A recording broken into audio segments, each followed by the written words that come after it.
The Bhagavad Gita was originally part of the Mahabharata. Some people say that it was a later edition because there's an older manuscript or so which do not have it. But the Mahabharata represents what was going on about 5,000 years ago, and its sources or source were probably different than any of what we currently have. Om Ajnana Timirandasya Jnananjana Salakaya Chakshurunmilitam Yenna Tasmae Sri Gurave Namah Sri Chaitanya Mano Amitam Stapit Yenna Bhutale Svayam Rupakaramayam Dadate Svapadandikam. We're born in a state in which, we don't know some stuff, right? But we're supposed to have spiritual masters that open us up to more than the knowledge that they themselves give us. And we offer respect, or benedictions, or whatever you want to call it, upon those who have so taught us in right and good.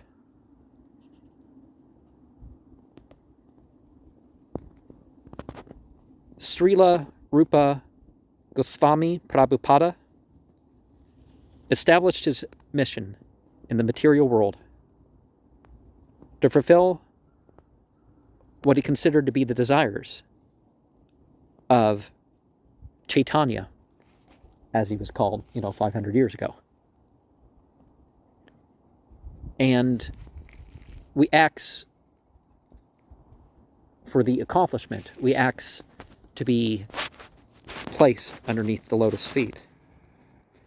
Vande aham Sri Guru Sri Yuttapada Kamalam Sri Gurun Vaishnavam Cha Sri Rupam Sangrajatam Sahaganna Rugunathan Vittam Tam Sadivam Sanvaitam Savavatam Parijana Sahitam Krishna Chaitanya Devam Sri Radha Krishna Paran Sahaganna Lalita Sri Vishakanvitam Cha. Now, before I get into that, let me sidetrack a little bit here and point out that the conflict of the Bhagavad Gita and the Mahabharata as a whole centers around ideas of the whole world's rulership, and the conflict between the children of the Yudhishthira and the children of Dhritarashtra, and how there sort of didn't have to be conflict, but there was some things that people did that sort of led that way, and how it's important to have understanding of spiritual teaching, spiritual movements, all that stuff. You know what I mean? That you just don't have a text. You have ideas of what's associated with those words and that sort of thing. And so this verse that we just said further, and the tradition of the devotees is of course the International Society of Krishna Consciousness Movement, but I am not representing that movement in my comments. But anyway, so we offer the respectful obeisances and put them upon the lotus feet, the spiritual master, and at all the feet of the servants of Vishnu, the maintainer of the universe. And along with Sanatana Goswami, as well as Udunatha Dasa and Raghunatha Bhatta, Gopala Bhatta, and Srila Jiva Goswami, we offer our respectful obeisances unto the Lord, the God of Light, the Enlightener, and Lord Nityananda, I don't remember what that means, or Advaita Acharya, Gadadhara, Srivasa, and other associates. Okay. Kind of like the, in my companions and stuff in the Islamic tradition, right? I offer my respectful obeisances to Srimati Radharani and Sri Krishna, along with their associates, Sri Lalita and Visakha. Okay, so we're offering our respect for those who've gone before us and set the examples. We're acknowledging that. Okay. He Krishna Karuna Sindorina Bando Jagat Patte Gopesa Gopeka Kanta Radha Kanta Namo Astute. My dear Krishna, you are the friend of the distressed and the source of creation.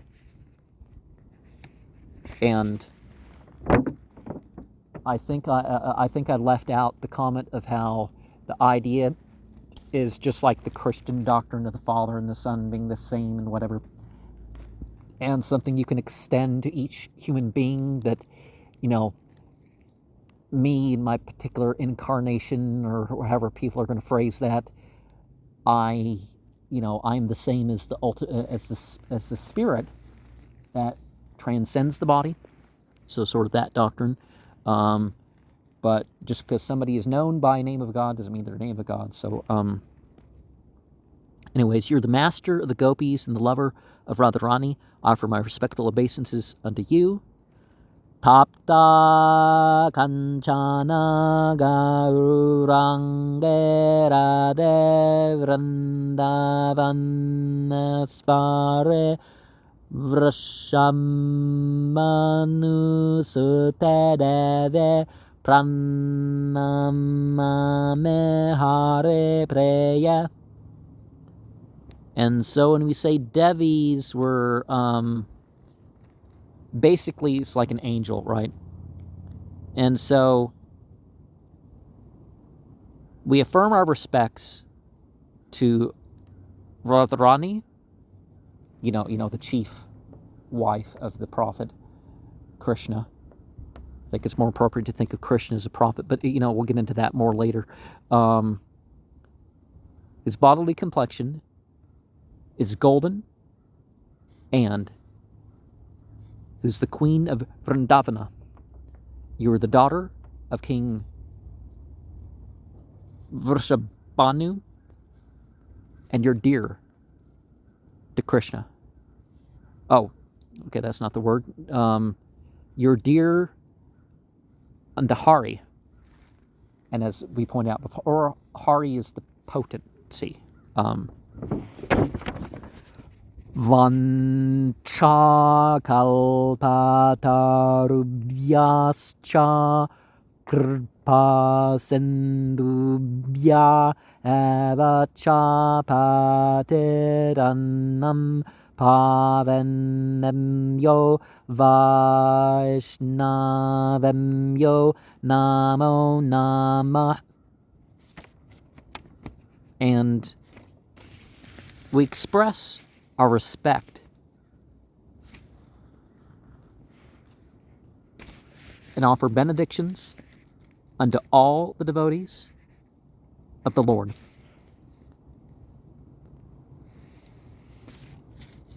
And it can fulfill the desires of everyone, just like desire trees, and are full of compassion for the fallen souls. And desire tree is like one of those ideas in the paradise of the hereafter, that you want something that's brought to you, and all that other stuff.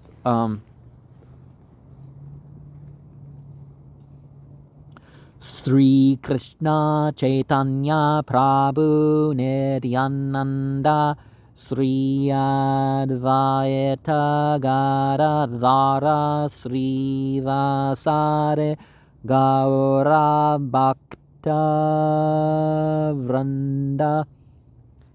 And we offer respect to the royal God of light, the enlightener,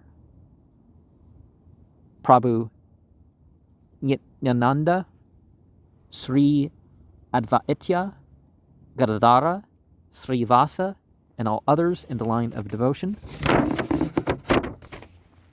And of course, the chant, Hare Krishna, Krishna Krishna, Hari Hari, Hari Rama, Rama Rama, Hari Hari.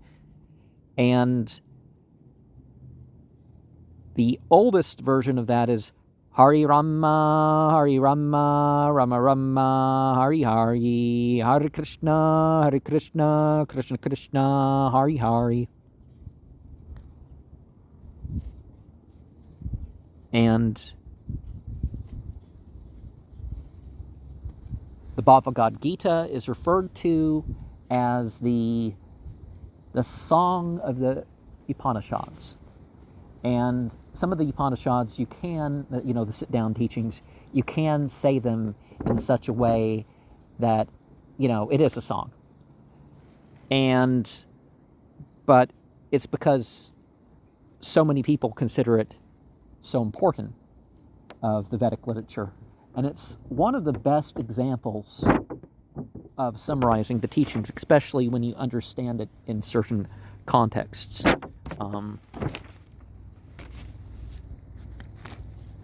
And the Bhagavata Purana, I don't think I've released any programs on that, but I had a book that I was writing something about. It's 90 chapters or something like that. So,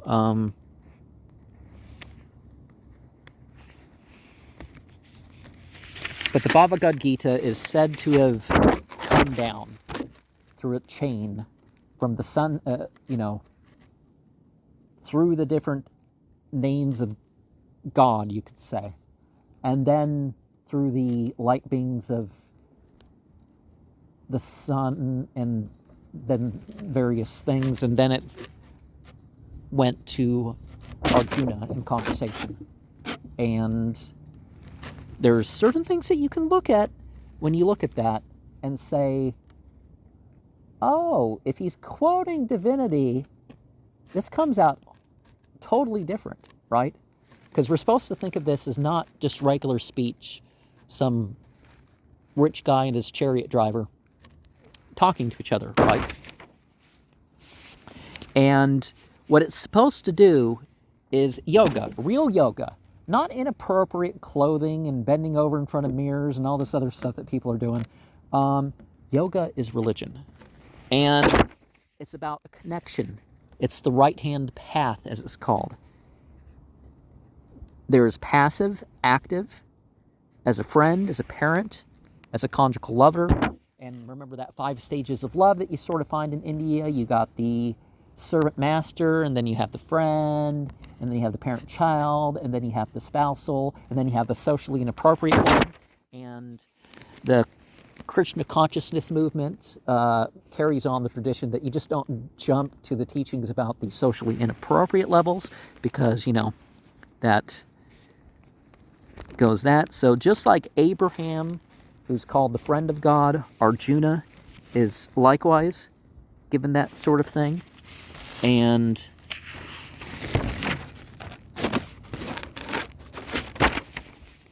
it's important, even as friends, you don't say this stuff. And some of the Islamic traditions kind of got spoiled with all this stuff where people were like, oh, son of the... It's like Muhammad told everybody, no, knock it off. Don't talk to me like a regular person, you know. You can say benedictions on me and other people and stuff like this, but don't greet me with, oh, son of the best of us and all that other stuff, you know. So the idea that everybody was like, oh, prince of this and that and the other, and so you start to question some of the traditions that come through that way. But the purpose of the Bhagavad Gita, you know, getting back to that, and scriptures as a whole, is to take us out of mere materialism, to teach us how to put the aspects of our material life into the spiritual existence. Maya vyakshana prakriti suyate sacharacharam. The material existence works according to direction. And so the material aspects, the prakriti, that one is under control of, you know, you likewise put it in that relationship with divinity. We are not Isvara, the supreme controller. We, the jivas, are the living beings that have a limited will. So it's not quite determinism, but we have, you know, within our choices, we have the karma, the activity that can come about.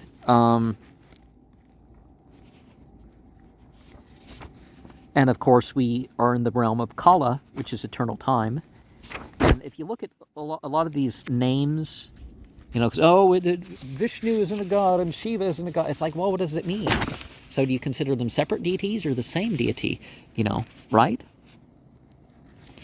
And there's a lot of Maya and Moha, illusion and delusion in the world, but does that mean that illusion and delusion are what existence really is?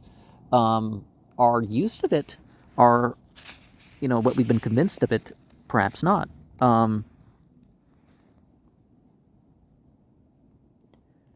So the 5 things that we're using is you know, Isvara, Jiva, Prakriti, Kala, and Karma.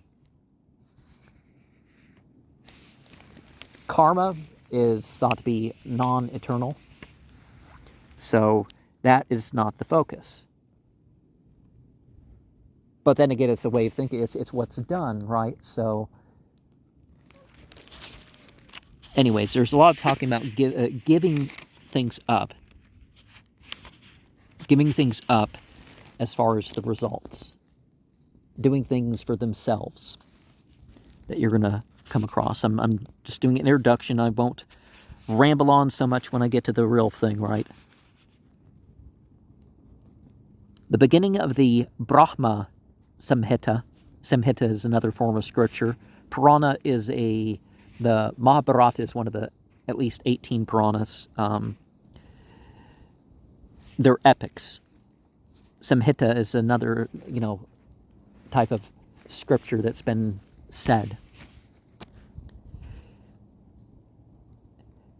Isvara Parama Krishna Satchidananda Vingraha Anadir Govinda Sarvakarana.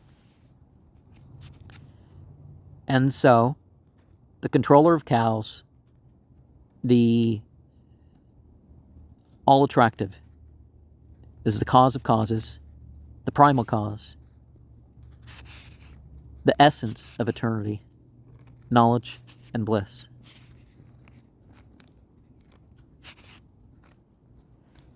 Nityo nityanam chetanas chetananam.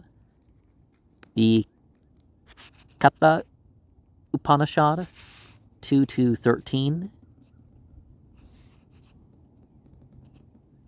points out that we are all individual beings and have individual truth, like the truth is. And parasya sakti vidyayeva sruyate. The ultimate potency of any quality, well, divinity has that. And divinity has that in a way beyond anything that we're going to think, right? But it's important for the individual to remind of the divine through their character. The mundane are full of mistakes. They have illusions. They cheat others. And they're limited by their perceptions. And so just because we personally don't know of something or don't conclude something ourselves, it doesn't mean that that isn't the case. Sort of Parmenides, the doubting of your doubt, right? Except earlier. And, okay, we have 18 chapters.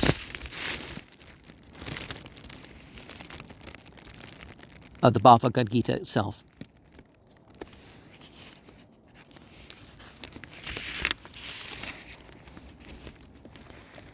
And we notice a hierarchy. There's a natural hierarchy within animal species, between animal species, in the plant world and such like that. And so this idea that there's, we're not the highest, we're not the greatest, we're not whatever, and we have to operate through things, we have to learn through things. Our language use is mostly faith because, honestly, we didn't invent it. And even people like me that get some sort of like dream language and glossolalia stuff from time to time, it doesn't mean that I am still not operating, I'm not operating as directly as I think even with that, right? Even though it is my experience. So we rely on faith for so much. And it's important to try to verify and try to get of the right sources. And worshiping something is better than nothing, but there is the worshiping of the ultimate. And each realm of creation has its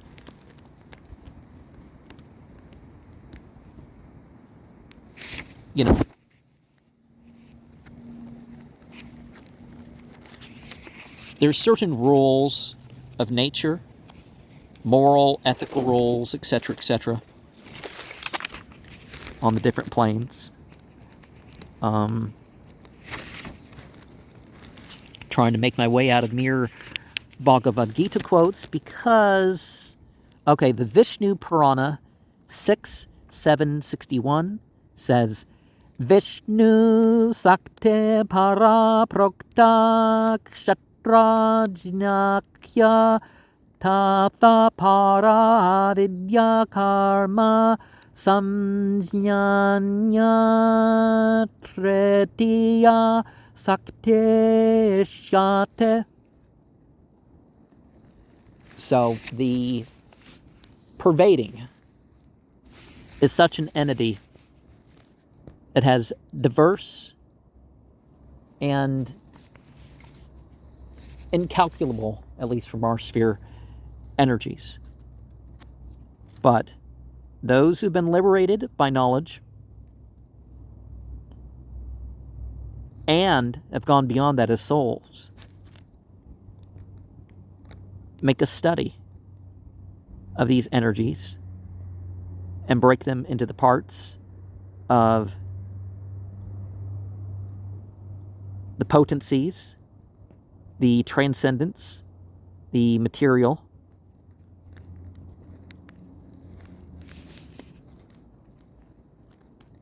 and the Chaitanya Karamrita, Madhya 122. I wish I'd bought that book when it was available at a thrift store. I thought it was too new to be important, but it turns out to be a lot more important than one realizes. But, Madhya 20, 122, at least I got the audio portions, right? Maya mugda jivera nahi svata Krishna shanana divere kripaya kaila Krishna vera purana. The living entities have forgot.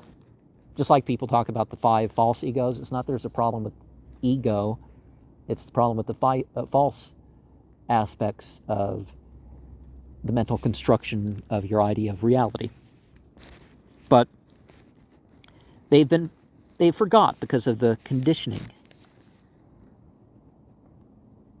by knowledge and otherwise. And they think.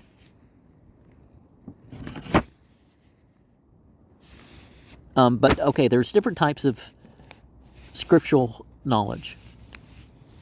And I'm not sure we can put them into, less capable and more capable. But the Puranas, because they're the epics, I guess the story literature, right?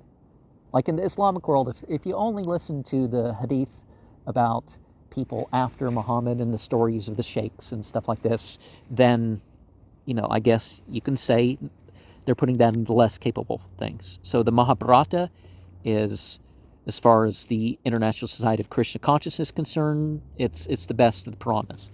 And the popular opinion also goes towards that direction. There are other types of literature.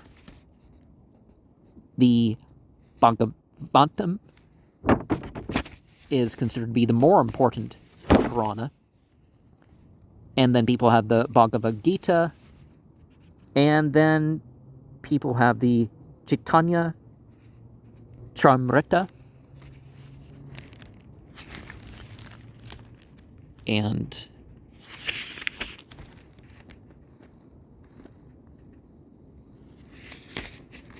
moving forward, we have from the Srimad Bhagavatam 7.5.23, Sravanam Kirtanam Vishnu Smaranam Para Savanam Archanam Bandhanam Dasyam Sakhyam Atma Nivedanam. So, the hearing from an authority is the start. And then you think of the Supreme. And then you remember. And you want to be of such a state when you leave this body that you attain a better spiritual body, which is only for association with divinity. So therefore, the goal is to make all your life for God.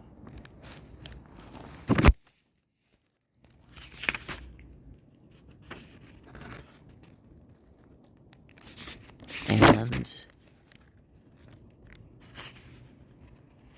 for each age, there's a supreme spiritual literature.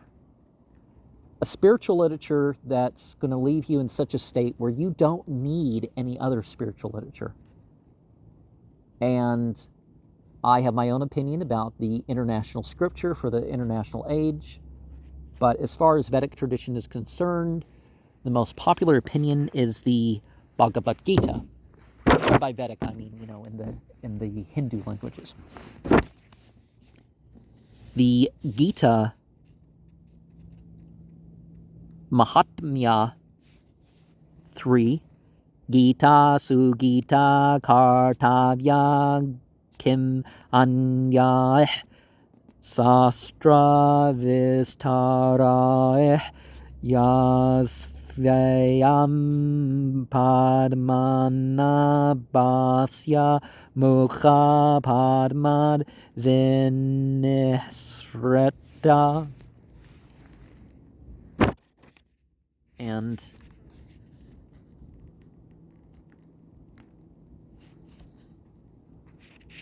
Because a scripture is revealed from God, one doesn't need other literature.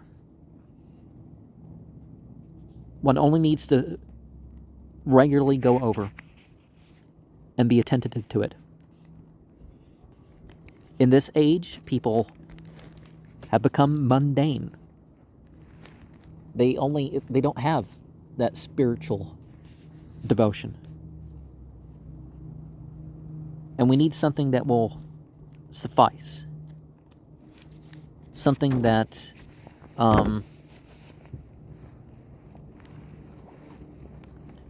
this is the comment of verse 4.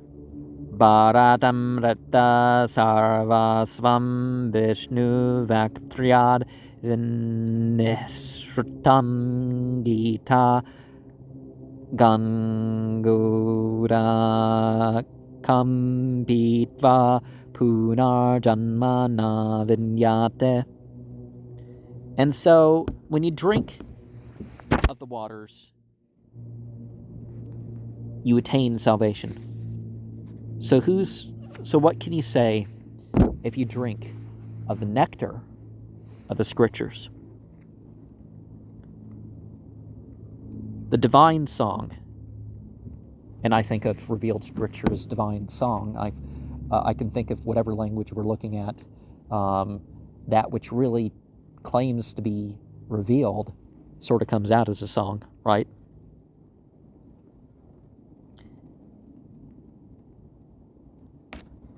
And the scripture is said originally by God himself. And that's why all the sent ones, the avatar, are thought of as divinities, is because they said there were scriptures, and then people think it's talking about them. And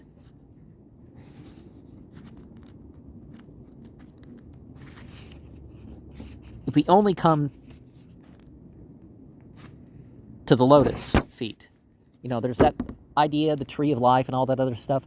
In India, there's the idea of the feet, the footprints. That's what's left behind, is the mark. Just like God doesn't moon Moses. It's what's God's left behind. So the footprints, as they're called. So they get more literal with the whole foot thing. I found on the side of the road a little doll sandal, and I've made a little shrine with a little block representing that principle, you could say. And you've seen that perhaps in some of my videos. Sarvo Panishado Gavo Dugdha Gopala Nandana Partho Vatsah Sudhir Bhokta Dugdham Gitam Ratam Mahat.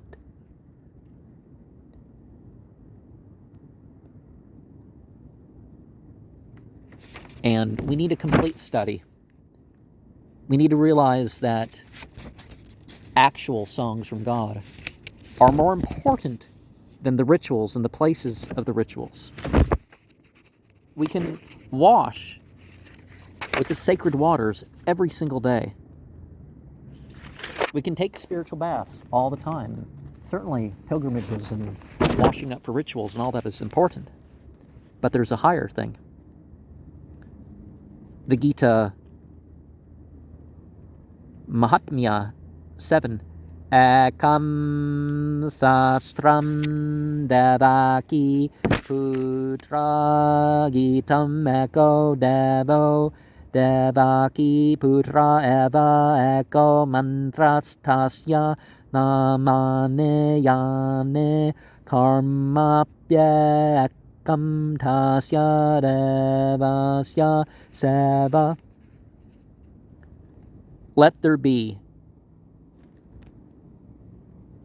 one God for the world. Let there be one scripture that came through the shining ones. People are eager in this world for unity. And an example of a sort of universal hymn, Hare Krishna, Krishna Krishna, Hare Hare, Hare Rama, Rama Rama, Hare Hare. Kanapya ekam tasya devasya seva. And let there be one work only. All of this comes back. It comes back to the idea of serving God. Regardless of the forms and all that other stuff, it's about serving God with what you have. Gita dayana sirasya paranayama parasya cha nayeva santehe papane purvajanma kritane cha. And that's from the Gita, Mahatmya 1. And we realize that the sincere reading and the serious reading brings forth the grace of the Lord and removes the ill effects of our past deeds.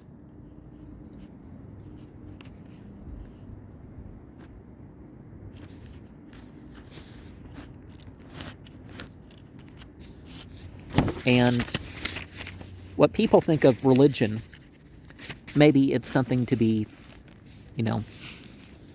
let go. So there's a chain of 32 individuals that, the version of the Bhagavad Gita that I'm sharing is said to have gone through. Krishna, Brahma, Narada, Vyasa, Madhva, Padmanabha, Narhara, Madhava, Akshobhya, Jaya, Tirtha, Janastindu, Dayananda, Vidyananda, Rajendra, Jayadharma, Purushottama, and 17th on the list, Brahmanya Tirtha, 18th, Vyasa Tirtha, 19th, Lakshmipata, 20th, Madhavendra Puri, 21st, Isvara Puri, Nityananda Advaita,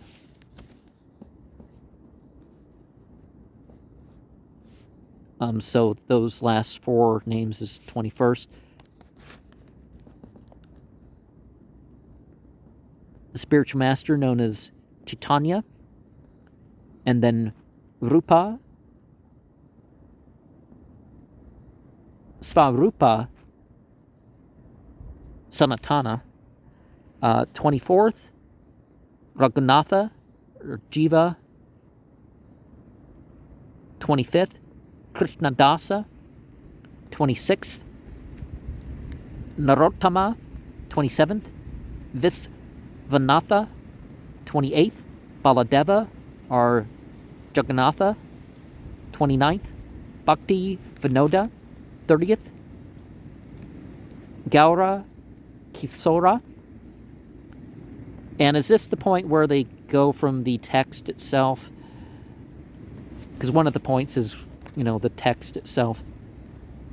Bhakti Siddhanta Sarasvati.